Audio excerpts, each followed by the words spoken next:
1 Samuel capítulo 1, versículo 1 até o versículo de número 18. Eu queria compartilhar uma palavra de Deus ao seu coração nessa noite. Amém? Fala assim a palavra de Deus. Houve um homem de Ramataim Zofim, da região montanhosa de Efraim, cujo nome era Eucana, filho de Jeroão, filho de Eliú, filho de Tou, filho de Zuf, efraimita. Tinha ele duas mulheres, uma se chamava Ana e a outra Penina. Penina tinha filhos, Ana porém não os tinha. Esse homem subia da cidade de ano em ano a adorar e sacrificar ao Senhor dos Exércitos, em Siló. Estava ali os dois filhos de Eli, Ofni e Finéias, como sacerdotes do Senhor. No dia em que Eucana oferecia o seu sacrifício, dava ele porções deste a Penina, sua mulher, e a todos os seus filhos e filhas. A Ana, porém, dava porção dupla, porque ele a amava, ainda mesmo que o Senhor houvesse deixado estéril. A sua rival a provocava excessivamente para irritar, porquanto o Senhor lhe havia cerrado a amado. Assim o fazia ele de ano em ano, e todas as vezes que Ana subia à casa do Senhor, a outra irritava pelo que chorava e não comia. Então Eucana, seu marido, lhe disse: Ana, por que choras? E por que não comes? E por que está de coração triste? Não te sou melhor do que 10 filhos?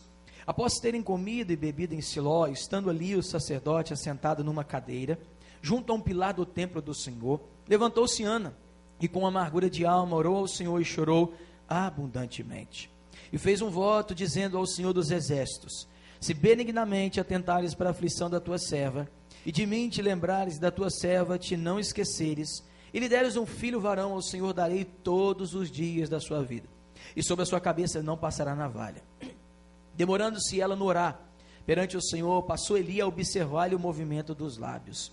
Porquanto Ana só no coração falava, seus lábios se moviam, porém não se lhe ouvia voz nenhuma. Por isso Eli a teve por embriagada. E lhe disse: até quando estará tu embriagada? Aparta de ti esse vinho.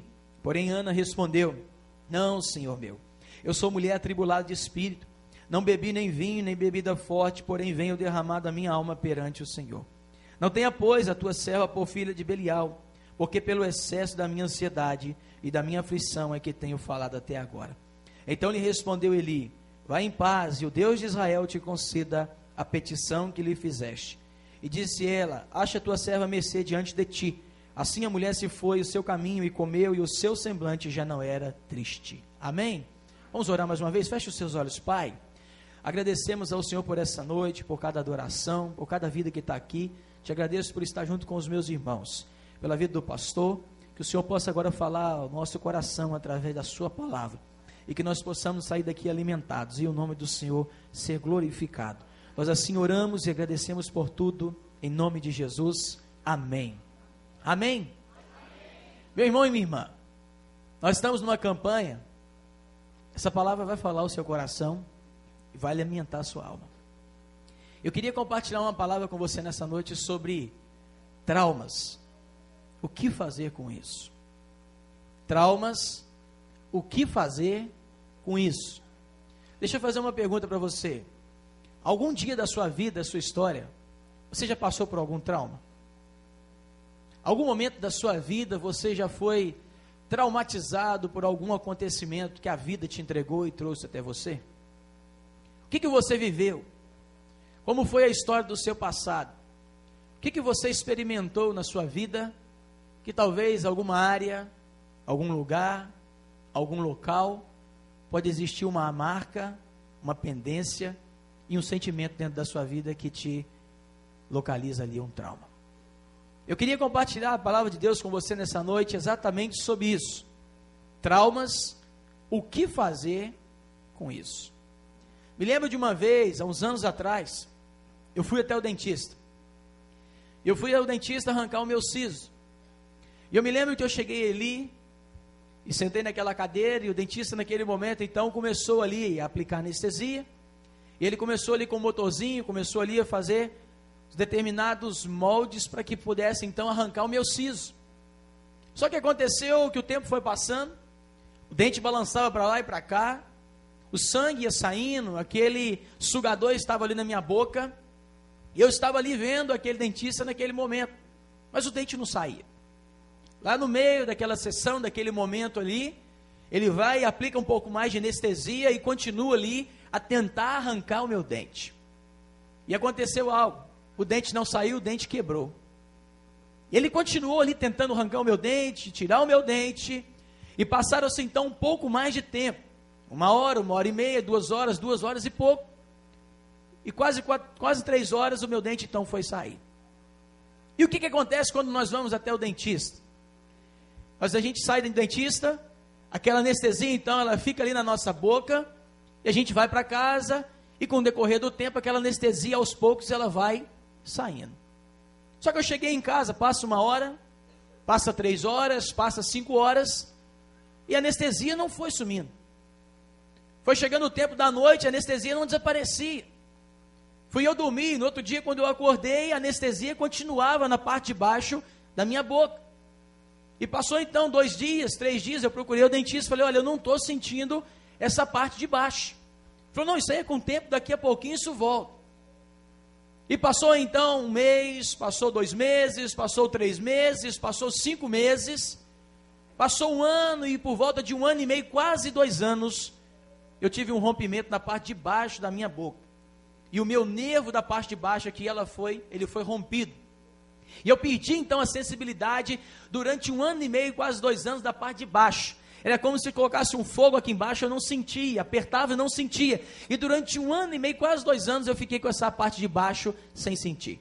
Aí esses dias fui até a minha cunhada, a irmã da minha esposa, que veio do Rio, e conversando, contando esse fato para ela, ela falou assim, olha, agradeça a Deus, porque Deus realmente é na sua vida, porque muitas pessoas que acontecem isso, elas não voltam a sentir a parte de baixo, elas conseguem continuar com isso aí por muitos e muitos anos na vida. Um trauma. Eu sofri um trauma e passei por um trauma na minha vida, diante disso que eu vivi um tempo da minha história. Mês passado agora, eu e minha esposa, nós passamos um aperto com a nossa filha. Eu tenho uma filhinha, sou casado com o Samário e sou pai da Isabela. A minha filha tem 9 meses de idade. E ela então teve uma infecção gastrointestinal ou uma infecção urinária. Nós não sabemos exatamente o que foi, mas levamos ela até o hospital. Chega no hospital naquele momento ali, os médicos vão tentar pegar a veia da minha filha. Vai no cotovelo do lado esquerdo, vai no bracinho do lado direito, e fura a primeira vez, fura a segunda vez, fura a terceira, vai para o pé, e depois tentam na parte de cima da mão, e eles vão furando, e não conseguem pegar a veia da minha filha. E ela naquele momento que me chama a atenção, é quando ela estava lá dentro do quartinho, mais de 25, 30 vezes que tentaram furar para pegar a veia, quando chegou a enfermeira de branco e entrou dentro do quarto, ela olhou para a enfermeira, olhou para mim, para minha esposa, e começou a fazer assim, Ela já sabia que ela ia sofrer, ela já sabia que ela ia mais uma vez tomar uma agulhada, e não conseguiam pegar a veia dela, e daqui a pouco, toda hora trazia então uma injeção, e tinham que aplicar uma injeção nela. Ela já estava começando a ficar traumatizada com a quantidade de vezes que ela levou uma picada no seu corpo. E eu queria falar sobre isso essa noite no nosso coração. Eu queria trazer essa palavra para mim, para você nessa noite. Traumas, o que fazer com isso? Será que nós temos colecionado algum traumas na nossa vida?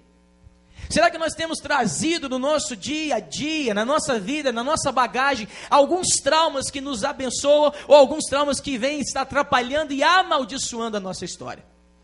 E eu queria que nós estivéssemos entendendo um pouquinho nessa noite. Em primeiro lugar, eu queria que você estivesse entendendo isso. O que é, pastor, que causa um trauma na minha vida? O que causa um trauma na minha história? O que causa um trauma na minha vida emocional? E eu queria que você estivesse entendendo isso. Em primeiro lugar, uma coisa chamada exposição pública. Você lembra agora no mês de fevereiro, no mês de março? O jogador Arouca do Santos e o jogador Tinga do Cruzeiro, 2 homens que estavam ali jogando futebol, estavam ali dentro daqueles estádios, e 2 homens que foram ali taxados dentro do racismo. 2 homens que passaram ali por aquele lado do racismo, aonde eles foram ali expostos publicamente diante de uma situação. E muitas das vezes isso acontece na nossa vida. Eu me lembro quando eu era adolescente, começando a sair, começando a ir até a rua, a pracinha, conhecendo as meninas, e o meu pai vai lá, eu já tinha passado das 10, 10 e meia da noite, e o meu pai chega lá no meio dos meus amigos e das minhas amigas, e ele me dá uma bronca e me fala para mim ir embora para casa. Eu sei que ele é pai, que ele é autoridade, e que ele cuida de mim. Mas o que me chama a atenção é da maneira que o meu pai trouxe então uma exposição pública na minha vida naquele tempo e naquele momento ali. Pastor, o que causa um trauma na nossa vida? Um trauma é causado exatamente por uma exposição pública. Mas em segundo lugar, O que causa um trauma na nossa vida? O que produz um trauma na nossa história? Uma coisa chamada palavras. Eu me lembro quando nós tínhamos saído da primeira série. A nossa turma era uma turma um pouco bagunceira. A nossa turma era uma turma que fazia um pouco de bagunça. E nós passamos para a segunda série e fomos para outra sala de aula dentro da escola.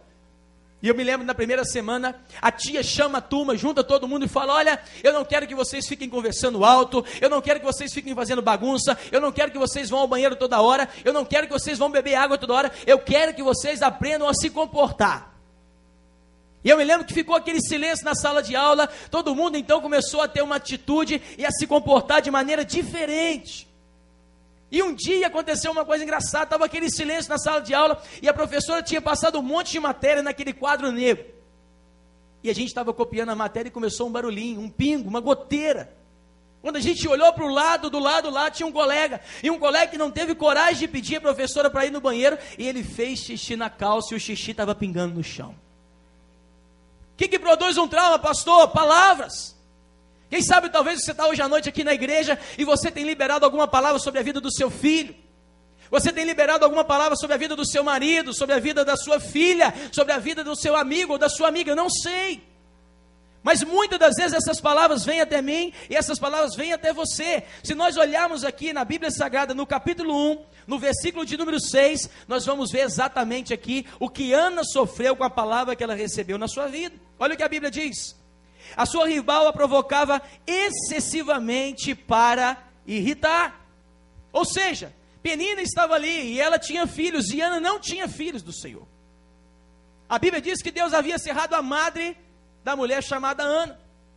E a palavra de Deus vai trazer no nosso coração agora um momento onde Penina está ali trazendo uma palavra e irritando a vida de Ana, porque Ana não tinha filhos e Penina tinha dado filhos a Eucana, que era o esposo dessas duas mulheres. Então o que produz um trauma na nossa vida? O que causa um trauma na nossa vida? Palavras. Mas em terceiro lugar, se nós olharmos na Bíblia Sagrada aqui, no versículo 7, a Bíblia diz assim: e assim o fazia ele de ano em ano, e todas as vezes que Ana subia à casa do Senhor, a outra irritava pelo que chorava e não comia. Sabe uma outra coisa que traz um trauma na nossa vida? Uma outra situação que traz um trauma na nossa história? Uma coisa chamada humilhação. Observe, meu irmão e minha irmã, no versículo 7.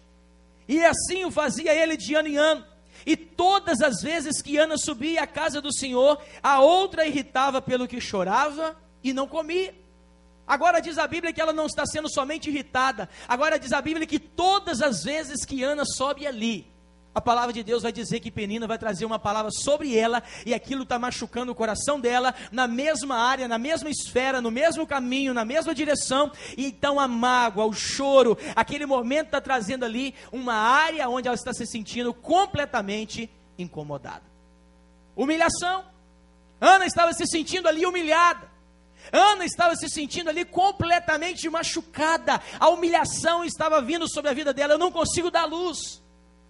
Eu não consigo compartilhar com meu esposo, ser mãe dos filhos dele. E a outra esposa de Eucana estava dizendo ali: por que é que ela não tem filho? E trazendo palavras sobre a vida dela. Mas em quarto lugar, o que é que produz um trauma na nossa vida? Nós vimos aqui que um trauma ele é produzido pela exposição pública. Nós vimos que um trauma é produzido pelas palavras. Nós vimos que um trauma ele é produzido pela humilhação. Mas em quarto lugar, existe uma outra sentença que traz o trauma no nosso coração, que se chama abuso. Seja ele o abuso comercial, político, social, eclesiástico, eu não sei qual o tipo, mas o abuso de autoridade muitas das vezes vem para nos machucar. Existe a história da doutora Joyce Meyer, uma mulher que tem livros e livros espalhados por todo o mundo hoje, que tem alcançado corações e mais corações de pessoas. E essa mulher conta a história da vida dela, que ela foi abusada fisicamente pelo seu pai durante anos e anos e anos e anos. Mas Deus levou e levantou a vida dessa mulher, para que hoje ela seja um testamento de cura, de restituição e de restauração, onde muitos homens e mulheres e pessoas têm recebido a cura e o tratamento para os seus traumas, por aquilo que essa mulher um dia viveu. A Bíblia traz isso para mim e para você. Se nós olharmos aqui no versículo 13, está escrito. Olha o que a palavra do Senhor traz aqui. Porquanto anos só no coração falava, e os seus lábios se moviam, porém não se lhe ouvia voz nenhuma. Por isso Eli a teve por embriagada. E ele lhe disse: até quando estará tu embriagada? Aparta de ti esse vinho. O homem que era para amar Ana, o homem que era para entender Ana, o homem que era para abraçar Ana, é o homem que está agora trazendo uma palavra completamente contrária ao coração da necessidade que se encontrava nessa mulher agora. Então nós vemos aqui que muitas das vezes nós temos vivido nos nossos dias, no nosso tempo, na era presente, aonde as pessoas têm passado por situações, aonde tem sido abusado no físico, no emocional, e os abusos têm acarretado e criado traumas na vida e no coração das pessoas.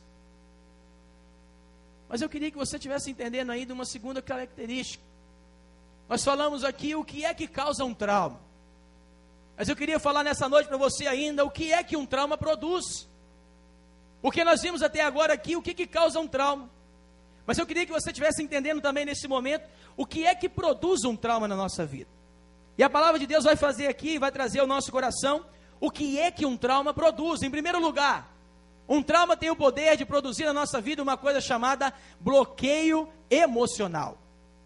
Olha que interessante isso, meu irmão e minha irmã. Um trauma tem o poder de produzir na nossa vida uma coisa chamada bloqueio emocional. Olha o verso 8. A palavra de Deus diz: então Eucana, seu marido, lhe disse: Ana, por que choras? E por que não comes? E por que está de coração triste? Não te sou melhor do que 10 filhos? Agora essa mulher não tem só a dor de não ter filho. Agora essa mulher não passa só pela dor de ser criticada pela outra esposa do seu marido. Agora ela não está somente subindo todos os dias ali e sendo irritada pela sua rival. A Bíblia diz agora no verso 8: por que choras? E por que não come? Por que está de coração triste? Ana agora está no novo limite. Ela está em outro nível. Ela está em uma outra dimensão. Ou seja, um bloqueio emocional veio até a vida dessa mulher. Eu me lembro de uma amiga que é amiga da minha esposa. E ela conta o fato que aconteceu com ela. Seus pais a criaram dentro de casa, e ela dormia dentro do quarto com o seu pai e com a sua mãe, e ela conta um fato de que ela viu ali, presenciou o seu pai e a sua mãe tendo relações sexual dentro de um bom tempo da vida. E hoje ela está tendo relação sexual com dificuldade com o seu marido, e eles não estão conseguindo se desenvolver, porque um bloqueio emocional do passado está acarretando alguma coisa na era e na esfera do presente, vindo até ela. Nós vemos aqui agora na Bíblia, Eucana dizendo para Ana: por que você está chorando? Por que você não quer comer? Por que você está de coração triste? O trauma tem o poder de produzir na nossa vida uma coisa chamada bloqueio emocional. Quem sabe talvez o seu vizinho, talvez o seu primo, talvez o seu parente, talvez o seu amigo, alguém que você conheça e que tem carregado um bloqueio emocional, aonde tem impedido que promessas e milagres e coisas que Deus quer fazer na vida dessa pessoa não aconteçam. Aí, em segundo lugar, o que é que um trauma produz na nossa vida, pastor? Uma coisa chamada feridas. Olha o que diz o versículo de número 10. Levantou-se Ana e com amargura de alma orou ao Senhor e chorou abundantemente. Gente, olha esse versículo de número 10. Levantou-se Ana e com amargura de alma. Essa mulher era uma mulher amargurada. Essa mulher era uma mulher triste. Essa mulher era uma mulher que carregava ali tristeza interior. Ela não está falando aqui de uma tristeza que está do lado de fora, mas ela está trazendo aqui uma tristeza interna. O trauma tem o poder de produzir na nossa vida uma coisa chamada ferida. E deixe-me dizer uma coisa para você nessa noite. Esses dias eu estava em casa, fui até a cozinha, e quando eu saí da cozinha ali tinha uma água e tinha um piso cinza, que é difícil você enxergar a água. E no momento que eu estou passando na cozinha, eu pisei naquela água, escorreguei, e o meu braço então foi até a quina da madeira. Então foi uma ferida que foi feita depois do meu banho. Na hora doeu, ardeu, saiu um pouquinho de sangue, eu fui lá, mexi, e fui dormir. Durante o sono, durante a noite eu não senti nada. Levantei no outro dia, fui trabalhar, resolvi as coisas, à tarde, almocei. Mas quando chegou a noite, que eu entrei dentro do banheiro, eu liguei a água e que eu coloquei o meu machucado debaixo da água, eu senti aquela ferida. eu sentia aquela dor, eu sentia aquele incômodo, eu sentia aquilo que tinha vindo dentro do meu braço, eu senti que existia alguma coisa em mim que não estava legal. E muitas das vezes na nossa vida é exatamente assim que acontece. Nós temos ferida, nós temos marcas, mas nós começamos a camuflar a nossa vida. Nós começamos a passar um palco. Nós começamos a trazer então uma camuflagem sobre a nossa vida e a esconder aquilo que existe exatamente dentro de nós. Ana está dizendo aqui agora, levantou Ana com amargura de alma. Talvez algumas pessoas não sabiam que existia dentro do coração daquela mulher, mas lá dentro a alma dela era amargurada. Quem sabe talvez você está hoje à noite aqui na igreja sentado, e existe uma pendência lá do passado, talvez um patrão que lá no passado te humilhou, talvez uma palavra lá no passado que a sua professora liberou sobre a sua vida, talvez alguma coisa que lá no passado, um noivado, eu não sei. E você traz essa ferida, você traz essa marca, você traz essa pendência, mas hoje à noite o Espírito Santo quer trazer cura sobre a sua vida. Você pode dizer amém? Você pode dizer glória a Deus?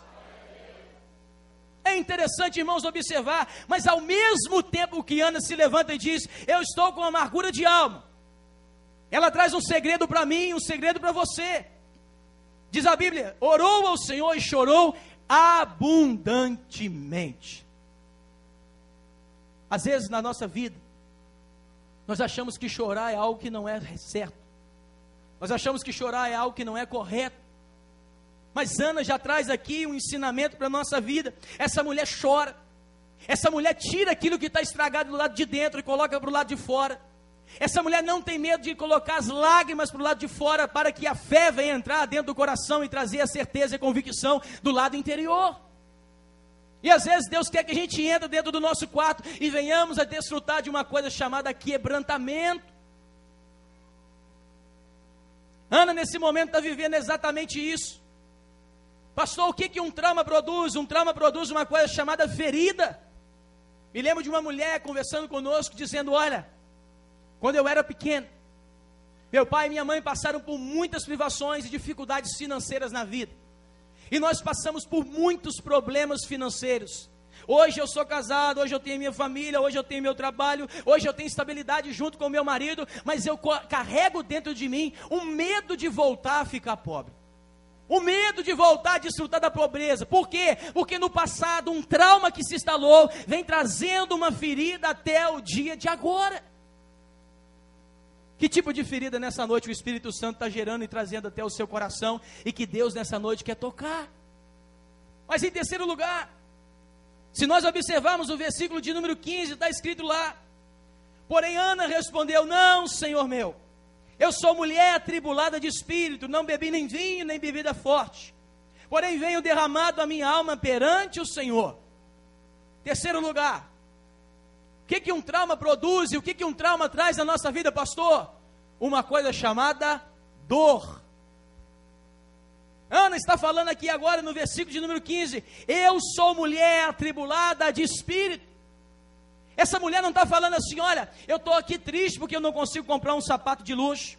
Eu estou triste porque eu não consigo comprar uma maquiagem de luxo. Eu estou aqui triste porque eu não consigo ter o mesmo colar e as mesmas joias que as minhas amigas têm. Não! Essa mulher não está falando disso. Essa mulher não está colocando isso. Essa mulher está dizendo, eu sou mulher atribulada de espírito. Mas deixa eu dizer uma coisa para você. Talvez agora, você está sentado, olhando para cá, escutando essa palavra, e alguma coisa vem até o seu coração. Mas eu quero dizer uma coisa para você. O homem e a mulher que a dor não educa, sempre será uma criança. E grave uma coisa que eu quero lhe dizer, o seu fracasso é o seu referencial de que o seu Deus está trabalhando com você até quando você fracassa. Você pode dizer amém? Você pode dizer glória a Deus? Então se você está sentindo dor, passando pelo deserto, pela dificuldade, pelos problemas e por muitas e muitas coisas que têm aparecido na sua vida, não reclame, meu irmão. Deus não esquece e Deus não abandona nenhum tipo de sofrimento, mas Ele usa todos eles para que venha trazer a bênção sobre a sua vida. Mas Ana traz isso. Ana fala isso. Ela diz, eu sou mulher atribulada de espírito. Mas em quarto lugar, o que é que um trauma traz na nossa vida? O que um trauma faz na nossa história? O que um trauma escreve? para que a gente venha lidar e viver e ter que andar e fazer com que as coisas venham estar acontecendo de uma forma diferente nos nossos dias. Eu queria colocar em quarto lugar no verso 16, ela diz: não tenha, pois, a tua serva por filha de Belial, porque pelo excesso da minha ansiedade. Olha, essa mulher está dizendo agora: eu estou vivendo um momento que eu estou cheio de ansiedade. Eu estou vivendo um momento que eu estou com excesso de ansiedade. E sabe o que o trauma produz na nossa vida? O trauma tem o poder de produzir uma coisa chamada insegurança. E aqui Ana está trazendo isso para o nosso coração, Ana está trazendo isso para a nossa vida. Ela está dizendo que eu sou uma mulher insegura. Mas a palavra de Deus diz no livro do apóstolo Pedro lá, a palavra do Senhor diz, lançando sobre ele toda a nossa ansiedade, porque ele tem cuidado de nós. Você pode dizer amém? Você pode dizer glória a Deus? Então não importa a insegurança, a ansiedade, os problemas e as dificuldades, Deus está com você nessa noite, Ele continua sobre a sua vida, ainda que você tenha trazido insegurança, incerteza, problemas e coisas que estão completamente instáveis na sua vida. Deus é o Deus da cura, da restauração, da restituição, do milagre, do poder, é o Deus que pode mudar a sua sorte em nome de Jesus. Quando eu falo que o trauma produz insegurança, eu me lembro de uma moça que trabalhava na nossa casa, uma senhora, e ela trabalhou 1 ano, 1 ano e meio, 2 anos, 2 anos e meio, e no final nós fomos então, mudar para Campo Grande, ela não morava lá, chegou o tempo então dela sair, e eu me lembro que na negociação final, a gente conversando com ela, e ela tinha os direitos dela para receber, mas ela estava completamente em apuros, preocupada, e chegou um momento que eu fui conversar com ela, e falei: vem cá, não estou entendendo, já tem algum tempo que você conhece a mim, você conhece a minha esposa. Por que você está preocupado? Por que você está assim insegura? Ela falou: porque das últimas 2 vezes que eu trabalhei nas 2 últimas casas, eu saí e não recebi direito algum. Um trauma traz na nossa vida uma coisa chamada insegurança. Ana viveu isso aqui, ela diz: pelo excesso da minha ansiedade. E muitas das vezes nós estamos vivendo nos nossos dias, no século 21, na pós-modernidade, e nós estamos lidando exatamente com essa ansiedade, mas para a ansiedade existe a fé, e a fé é a certeza, é a convicção, e Deus está dentro de você, Ele tem o melhor para a sua vida, para a sua casa, para o seu trabalho, para o seu futuro, Ele vai realizar os sonhos do seu coração. Mas irmãos, prestem atenção nessa palavra. É interessante observar aqui o que diz a palavra de Deus, e observar aqui o que a palavra traz para mim a respeito dessa mulher, para respeito dessa mulher ao nosso coração. E uma coisa que me chama a atenção aqui é no versículo de número 17. Olha o que a palavra de Deus fala. Então lhe respondeu Eli: vá em paz, e o Deus de Israel te conceda a petição que lhe fizeste. Sabe outra coisa que o trauma produz na nossa vida? Uma coisa chamada sepultamento de sonhos. Essa mulher não tinha filhos. Essa mulher estava sendo irritada por Penina porque ela não tinha filhos. Essa mulher estava um momento chorando, e ela foi ali entendida de uma maneira errada pelo profeta, pelo sacerdote Eli, porque ela não tinha filho. Mas no versículo 17 a Bíblia diz que Eli, o sacerdote, aparece para ela. E o pastor, o sacerdote aqui vai dizer para ela: vá em paz, e o Deus de Israel te conceda a petição que lhe fizeste. Sabe o que eu aprendo aqui? Existe um momento na nossa vida que nós vamos ter que entender: ou nós vamos andar pela estrada da fé, ou nós vamos pegar o curso da incredulidade. Ou nós vamos acreditar que Deus está no nosso barco, ou o nosso barco vai afundar. Ana aqui agora, ela não tinha filhos, mas ela recebeu a palavra profética. Ela não tinha dado a luz, mas ela recebeu uma palavra de milagre. Você está hoje à noite aqui sentado, ouvindo a palavra de Deus, ou você toma posse disso, leva para sua casa e crê que Deus vai mudar a sua sorte, ou a sua vida vai continuar do mesmo jeito e da mesma maneira. Aqui agora a palavra diz que Ana ouve ali: vai embora, vai para sua casa, e Deus vai estar então entrando em providência na sua situação. Ela poderia muito bem falar: não, eu não tenho filho, eu nunca dei a luz, Penina vive me irritando, todo mundo sabe que eu sou estéril, eu não vou fazer mais nada. Não, ela creu. Nós acabamos de falar no início dessa palavra: se creres, verá a glória de Deus. De fato, sem fé é impossível acreditar que Deus existe, porque é necessário aqueles que se aproximam dele crer que ele existe, que ele torna galardoador daqueles que o buscam. Deus existe, Ele está conosco, mora em nós, Ele tem o melhor para a nossa vida. A palavra de Deus diz: se quiser e ouvir, comereis o melhor dessa terra. Você pode dizer amém? Agrada-te do Senhor e Ele satisfará os desejos do seu, do nosso, do meu, dessa igreja, do nosso coração. Você pode aplaudir o Senhor, você pode glorificar o Senhor, você pode dizer: eu creio que Ele está na minha vida, na minha empresa, no meu trabalho, Ele vai mudar a minha sorte, o meu futuro, Ele vai abrir o mar vermelho, Ele vai te dar vitória. Ele vai te dar vitória. Ana, nesse momento agora, ou ela acreditava ou ela entregava o barco. Ela resolveu crer. Existe um momento na nossa vida que é assim: ou a gente crê ou tudo cai. Ou a gente toma uma posição de ânimo, ou as coisas vão nos levar. Ou a gente olha para a tempestade entendendo que Deus está acima dela, ou a gente vai ser submetido debaixo dessa tempestade. Mas existe uma característica ainda dessa palavra que eu queria chamar a sua atenção. Porque talvez você está falando assim: pastor, eu já ouvi nessa noite o que causa um trauma. Eu já escutei o que um trauma produz. Mas talvez a sua mente está assim agora: o que eu tenho que fazer para superar os traumas que a vida traz até mim? O que eu tenho que fazer para superar os traumas que eu venho carregando na minha bagagem, na minha mochila? Quais são as atitudes que eu tenho que tomar para que os meus traumas venham ser sanados e para que eu não venha mais viver em função da minha dor, da minha insegurança, da minha humilhação, da minha rejeição, da minha mazela emocional, mas que eu venha viver pela plenitude do Espírito Santo de Deus. Eu queria compartilhar com você alguns itens e algumas coisas que nós podemos fazer na nossa vida. Preste atenção nisso. O que eu tenho que fazer para que eu venha superar os traumas na minha vida? Em primeiro lugar, uma coisa chamada compartilhar. Cada um que está hoje à noite aqui nessa igreja, eu, você, nós temos uma história. Nós temos um laboratório do passado, nós temos uma vida, nós temos algo que foi escrito, que nos formou e formou a nossa personalidade até hoje, até aqui, até agora. Se eu e você queremos ser sarados e curados, nós precisamos aprender a compartilhar. Lá no livro de Tiago, a palavra de Deus diz: confessai os vossos pecados uns aos outros e orai uns pelos outros para ser curados. Deus quer nos curar, Deus quer nos sarar, Deus quer trazer um tempo de plenitude sobre a nossa vida. Agora a pergunta dessa noite é: nós queremos ser curados? Nós queremos estar com o nosso coração curados? Em segundo lugar, tem um livro que eu li do Dr. Augusto Cury que falou uma vez muito grande na minha vida: 12 semanas para mudar a nossa história. E ele fala exatamente sobre isso aqui, sobre o palco da mente, sobre o palco da nossa história. E ele fala que nós temos na nossa mente esse palco. E quem deve estar nesse palco administrando as emoções, reações, ações, atitudes, é o nosso eu, é a nossa personalidade. Mas o que eu e você fazemos?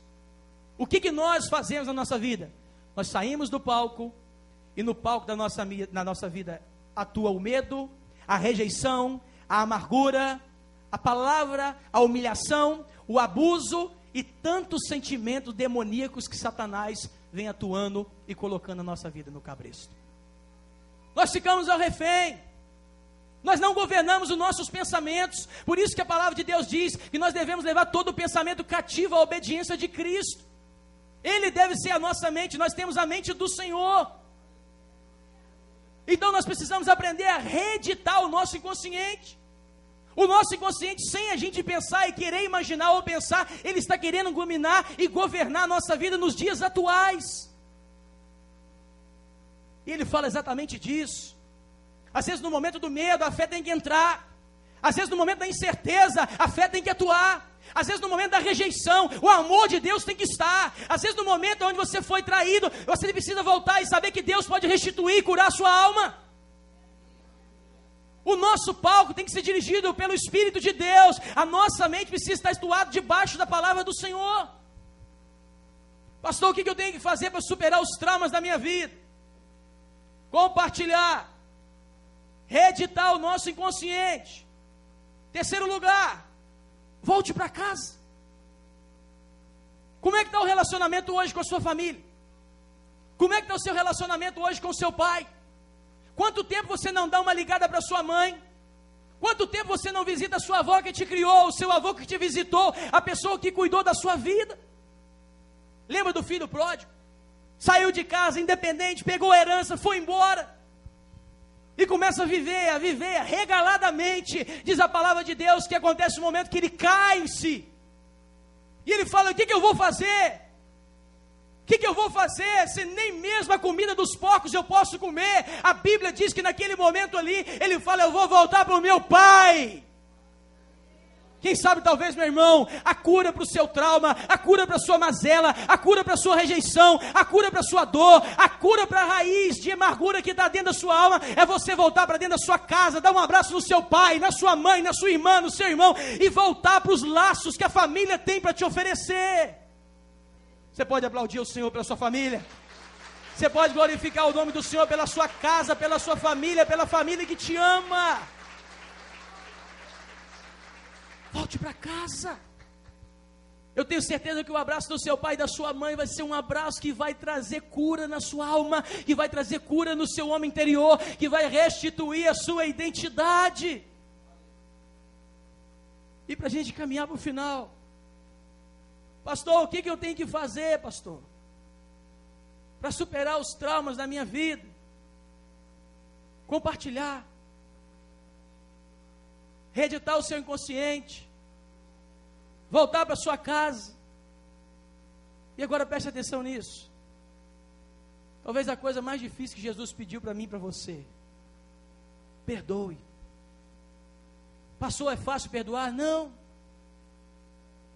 É fácil liberar perdão? Não. Mas o perdão vai arrancar as correntes que nos amarram e que nos impedem de experimentar as coisas que Deus tem para a nossa vida. Perdoe. Já desse conversando com uma menina que vai casar, com o noivo, casamento marcado, mas não se dá, não conversa, não relaciona com a sogra, não aceita a sogra, tem um bloqueio, e ao conversar tem toda uma justificativa, toda uma palavra, toda uma sentença, não aceita uma restauração e uma restituição, e às vezes nós não perdoamos, e o diabo vai usando essa amargura, essa dor, esse laço, para nos aprisionar e tirar aquilo que Deus tem para a nossa vida. Pastor, o que eu tenho que fazer para superar os traumas da minha vida, da minha história? Acredite na divina providência de Deus. Deus não mudou, Ele era, Ele é e Ele sempre será. As coisas podem acontecer aqui na terra, mas Ele continua sentado no trono de glória. Ele é o nosso Deus. A palavra do Senhor diz: muitas são as aflições do justo, mas de todas elas o Senhor os livra. Você pode dizer amém? Amém. A palavra de Deus diz: porque está batido a minha alma, porque te perturba dentro de mim.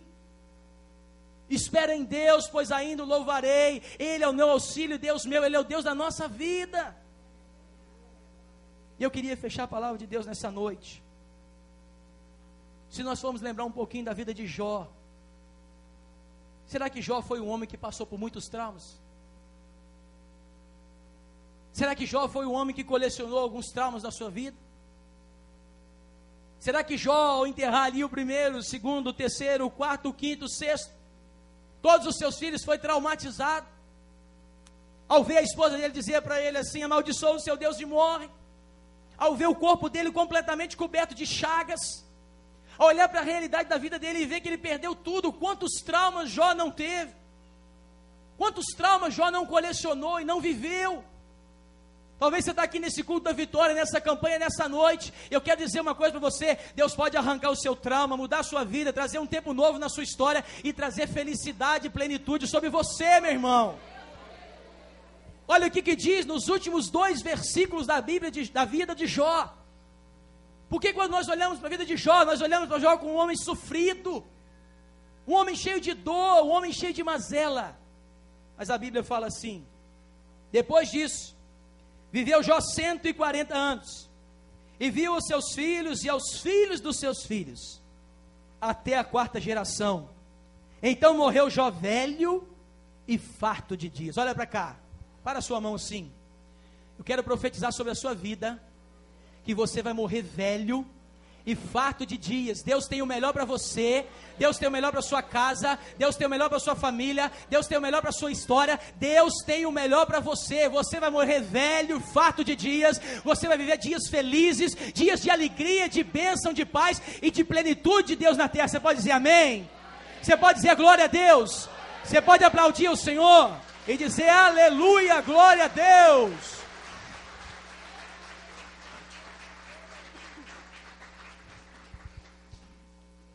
Meu irmão, deixa eu compartilhar com você um testemunho. Houve um tempo da minha vida que eu recebi uma notícia em casa da minha mãe. Ela sentou comigo, com meus 2 irmãos e com meu pai, e minha mãe nunca tinha feito isso, e falou assim: olha, eu estou com câncer. Ela começou a cuidar do câncer. Ela começou a cuidar da vida. Passaram-se 2 anos, o meu irmão sai de casa com um primo, e ele vem para Vitória para conhecer o shopping Vitória, da inauguração daquela época. 14 anos de idade. Meu irmão volta embrulhado dentro de um caixão, num acidente de carro. Há uns 8, 9 anos atrás eu sofri um acidente, voltando para minha terra no interior. Eu me lembro que eu fiquei 40, 30 dias no CIS. E naquele tempo eu não sabia. Passaram-se os dias, e quando eu estou chegando na casa da minha tia e foram me entregar minha carteira, eu falei: cadê minha carteira? Cadê meus documentos? Me entregaram a carteira. Quando eu fui pegar a carteira, no momento lá que eu olhei, falei: cadê minha carteira de motorista? Olha, no acidente 2 pessoas morreram. Alguns traumas que vêm sobre a nossa vida. Houve um tempo da minha vida que eu achei que eu tinha blasfemado contra o Espírito Santo. E eu carreguei isso. Psicanalista, psicólogo, psiquiatra. Que eu tomei de remédio, virei a noite sem dormir. Eu achava que o inferno estava no meu cérebro, na minha cabeça. Eu perdi a paz. Eu não conseguia conversar direito com as pessoas. Eu perdi o meu tempo de vida. Uma batalha espiritual louca. Talvez você está hoje à noite passando por alguma dificuldade, algum deserto, alguma crise, alguma dor. Mas eu quero dizer uma coisa para você aqui. Aquele que começou a boa obra na sua vida, na sua casa, na sua história, aquele que te escolheu, ele vai te levar até o final e vai escrever o último capítulo da sua vida. Você pode dizer amém? Você pode dizer glória a Deus? O Senhor é fiel. O Senhor é fiel e Ele vai cuidar da sua vida, das suas necessidades, dos seus propósitos, da sua empresa, do seu trabalho e de toda a dor que você está vivendo. A Bíblia diz: vinde e voltemos ao Senhor, porque Ele nos despedaçou e nos sarará. Ele fez a ferida, mas Ele nos curará. É o Senhor. Eu queria orar por você. Posso orar, pastor? Queria que você estivesse abaixando a sua cabeça nessa noite, fechando os seus olhos. Você está aqui. Eu não sei se dentro dessa palavra alguma coisa veio até o seu coração, até a sua vida, algo que mexeu com você e que você disse assim: pastor, Deus trouxe essa palavra hoje para dentro da minha história. E se você está aqui hoje à noite se sentindo assim, eu queria que você viesse até o altar. Talvez alguma ferida, talvez alguma palavra do passado, talvez alguma humilhação, talvez alguma dor. Talvez você está aqui hoje à noite num momento de desespero, como eu já tive na minha vida. E quantas vezes eu pensava em suicidar e tirar a minha própria vida. Mas o Senhor me sustentou até aqui. O Senhor me sustentou até aqui, tem me sustentado até hoje. E se você quer hoje receber uma oração, eu queria chamar você até no altar. O altar é lugar de cura, é lugar de restauração, de restituição. Se você quer, sai do seu lugar e vem até aqui. Nós vamos orar pela sua vida neste momento agora. E pedir que o Espírito Santo venha trazer dessa plenitude, dessa restauração. Quem sabe talvez no relacionamento com a sua família, na sua casa, eu não sei. Mas o Senhor sabe. O Senhor sabe e Ele quer trazer isso sobre você. Ele quer trazer isso sobre os seus dias. Talvez você está aqui com o seu coração apertado nesse momento, dizendo: pastor, A minha vontade agora é de chorar. Chora. Jesus está aqui para te curar. O Espírito Santo está aqui para te restaurar. Deus está aqui para trazer um tempo de paz, de plenitude sobre a sua vida. Ele vai entrar dentro da sua empresa, do seu trabalho. Ele está visitando hoje à noite a sua saúde, as suas pendências e as suas dores e os seus problemas. Ele é um Deus fiel. Ele é o Deus fiel. Pai, nós agradecemos ao Senhor por essa noite. Queremos entregar cada coração que se encontra nessa noite aqui no teu altar. Pedimos, ó Deus, pela tua mão e pela tua glória. Pedimos agora, Pai, por aquelas feridas e por aqueles machucados que existem na alma de cada um que está aqui. Deus, vem com a tua paz nessa noite. Vem com a tua alegria nesse momento agora. Visita, Pai, aqueles que estão aqui hoje precisando de um milagre. A tua palavra diz que o Senhor mudou a sorte de Ana. E a palavra do Senhor diz que no final ela deu à luz a Samuel, o homem que ungiu Saul e Davi. Pai, eu quero pedir que o Senhor venha trazer o nascimento do milagre da vida de cada pessoa que se encontra nessa noite aqui. Que a mão do Senhor venha estar sobre cada coração e cada família, cada vida. Que o Senhor possa tirar o jugo e o fardo, a dor, tudo aquilo que tem trazido tristeza, mas que a paz e a plenitude do Senhor venha sobre a vida de cada um deles. Que a unção do Senhor venha sobre a vida de cada um deles. Que a graça do Senhor venha sobre a vida de cada um deles. Que a mão do Senhor possa estar amparando a vida e coração de cada um que se encontra nessa noite aqui. Muda sorte, Pai. Auxilia na tempestade e na dificuldade, no dia mau, na dor, no momento ímpar onde só o Senhor pode fazer algum milagre, aonde só o Senhor pode trabalhar na nossa vida. Eu oro nesse momento, leva os teus anjos até os teus filhos. E eu te agradeço, Pai, por essa noite e por tudo que o Senhor tem feito e realizado, pela vida do pastor Rogério, por essa igreja, por cada vida, por cada irmão. Deus, muito obrigado pela oportunidade e por essa noite aqui. Quero te louvar, te adorar e agradecer ao Senhor, em nome de Jesus. Amém, amém, amém.